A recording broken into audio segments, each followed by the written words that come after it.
Kanya nga po, ang usa na lang ay ilalive ko. Si Kuya Kulas Vlog, ang original, ang una kong channel. Ito po ang ikadalawa. Si Kuya Official Bisaya. Ito ang ikadalawang channel. Nagre-ready lang ako ng isang account kay baka maano tong isa. Meron ikadalawa, no? Magurgol ang account. Nandito ang isa. Hindi tayo mawala ng pag-asa.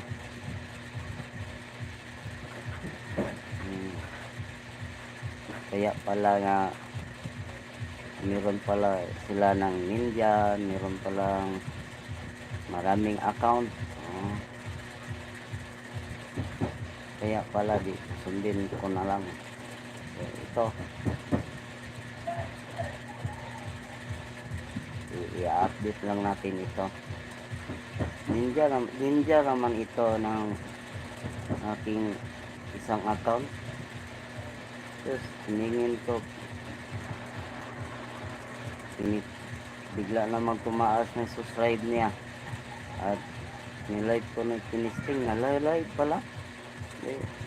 Ayun, ay patuloy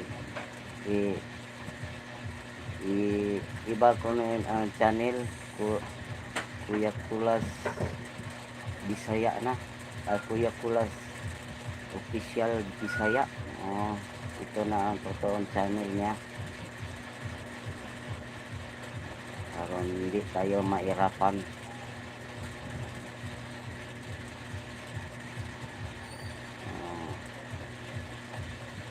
Ito po ang igamit ko ng pag-vlog ng saan ako pupunta. Ang isa ay political, ito ay family vlog lang ito.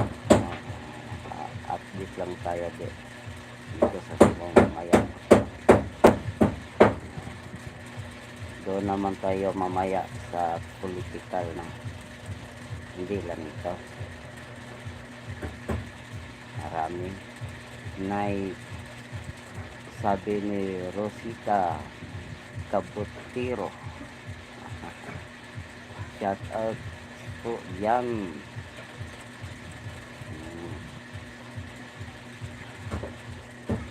Update lang tayo dari sa isa kong channel para malaman mo.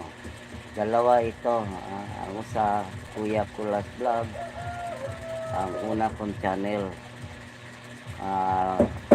Kadapon nakuha na ang aking AdSense ko, pero hindi pa na pinapansak. Hanap pa ako ng master ng pumapansak doon. Meron palang usa nakalak. Hanap ako master. Ang mapislit ko, hindi pala kanang saya ba sigili mao ba ang napislit na ko. Saka lang tag pislit niya dito mao. Nangita pa ko master nga nauna na monetize, no? Diri sa Cebu. Nandito naman si Krista, akala ko marunong, dili pala.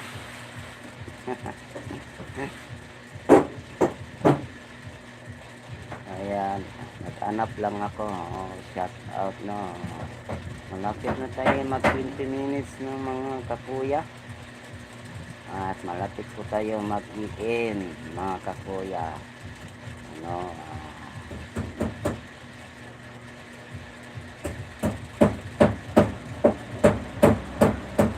Mamaya sa political, doon tayo magkukumpare.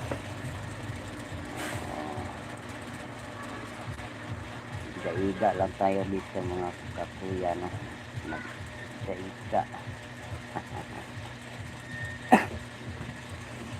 Nag-iga-iga tayo dire.